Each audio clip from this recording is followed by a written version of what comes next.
आज शादी में मुझे सब कह रहे थे तुम तो अभी तक 16 साल की लड़की लगती हो।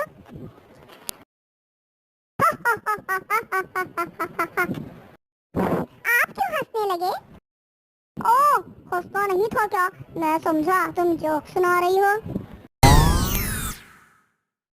तुम्हारी अम्मी की मजाक करने की आदत नहीं गई।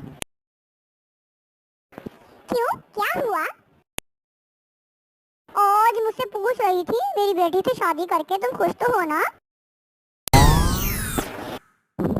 सुने, मैं चाहती हूँ कराची में कोई चुरंगी या कॉलोनी मेरे नाम पर भी होती। तुम्हारे नाम पर तो पहले ही एक चुरंगी और कॉलोनी है। अच्छा, वो कौन सी? भैंस कॉलोनी और नागन चुरंगी। सुने, अगर मैं गुम हो गई तो आप क्या करेंगे? अखबार में इश्तिहार दिलाऊंगा। हाँ, तुम कितने अच्छे हो ना। इश्तिहार में क्या लिखवाओगे? यही कि तुम जो हो भी रहो खुश रहो।